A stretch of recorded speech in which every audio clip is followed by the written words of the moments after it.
Plantea tu intención analítica. Comenzamos con el planteamiento analítico de tu estudio, pero para esto ya debes contar con el enunciado de tu estudio, el cuadro de variables y el marco teórico. Aquí comienza el plan. Aquí damos la respuesta al cómo. Comenzamos transformando el propósito de tu estudio en una intención analítica, la cual puede corresponder a la prueba de hipótesis o a la estimación puntual. Un estudio con prueba de hipótesis es, por ejemplo, un estudio comparativo, el mismo que pretende llegar a la conclusión de si dos grupos son iguales o diferentes. Un estudio de estimación puntual es, por ejemplo, un estudio de prevalencia, el mismo que pretende estimar un parámetro de la población, una medida de frecuencia, la proporción de la población afectada por una enfermedad.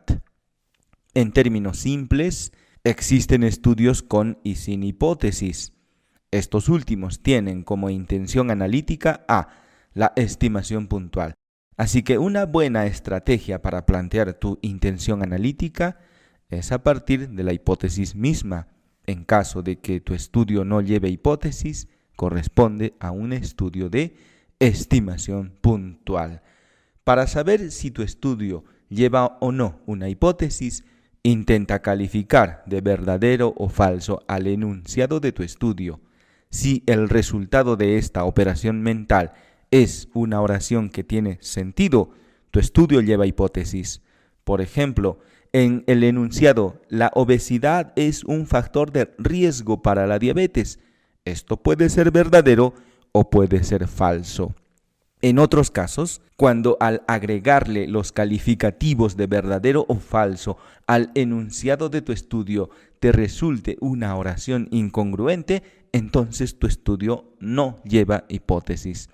Por ejemplo, en el enunciado prevalencia de diabetes en la ciudad de Arequipa, esto no puede ser calificado de verdadero ni falso. Así que la presencia y ausencia de hipótesis depende estrictamente de el enunciado de tu estudio. Para identificar tu intención analítica, intenta calificar de verdadero o falso al enunciado de tu estudio. Si el resultado es una oración con sentido, tu estudio lleva hipótesis. Pero si el resultado es una oración sin sentido, tu estudio no llevará hipótesis. No son mejores los estudios con hipótesis, ni peores los de estimación puntual. Son dos intenciones analíticas correspondientes a diferentes propósitos a la hora de investigar. Intenciones que más adelante se convertirán en los objetivos del estudio, para lo cual debes tener bien en claro cuál es tu intención analítica. Los estudios con hipótesis y la prueba de hipótesis. Una hipótesis es una proposición y una proposición no es más que un enunciado susceptible de ser calificado como verdadero o falso. Desde el punto de vista estadístico, el calificativo de verdadero le corresponde a la hipótesis alterna y el calificativo de falso a la hipótesis nula.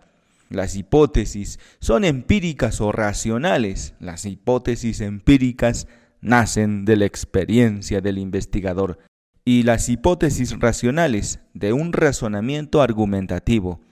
En el desarrollo de tu línea de investigación, te encontrarás en los niveles más básicos con las hipótesis empíricas y en los niveles más avanzados con las hipótesis racionales. Desde el punto de vista gramatical, las hipótesis tienen dos párrafos. El primero se llama fundamento y el segundo deducción.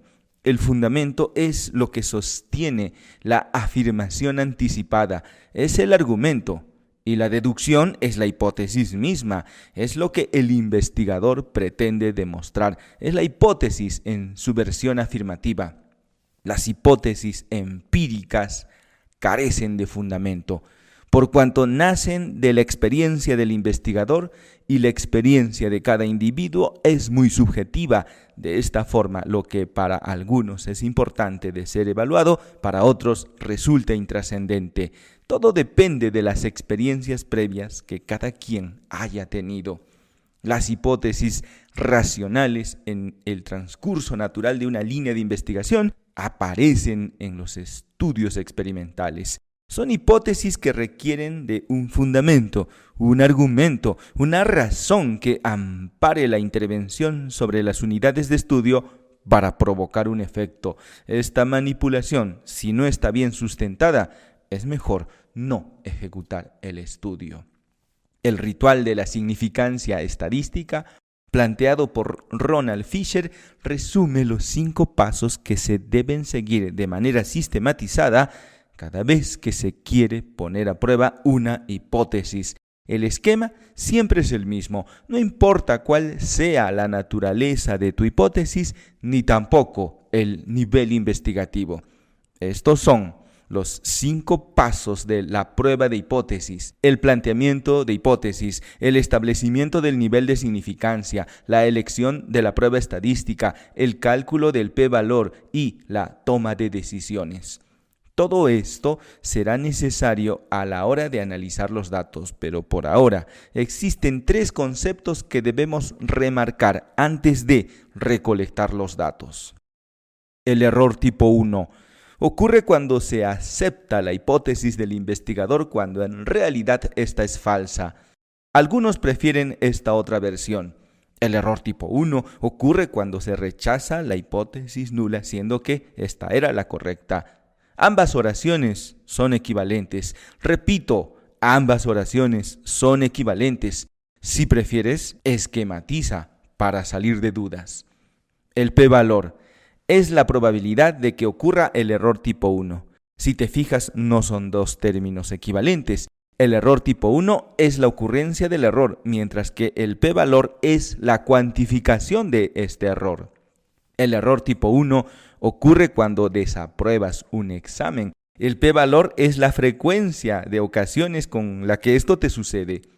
El nivel de significancia es la máxima cantidad de error que podemos aceptar al dar por correcta de manera anticipada a la hipótesis del investigador.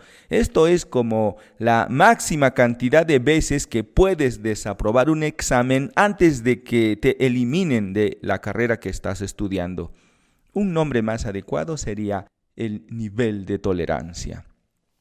Los estudios sin hipótesis y la estimación puntual.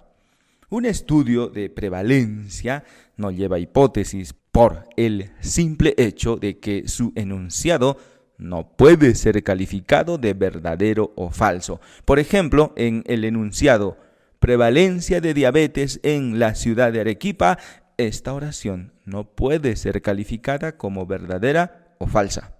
Entonces, la intención analítica de este estudio no será una prueba de hipótesis, sino una estimación puntual. Y esa, precisamente, es la estimación de la prevalencia de la enfermedad de la diabetes, la estimación de un parámetro de la población.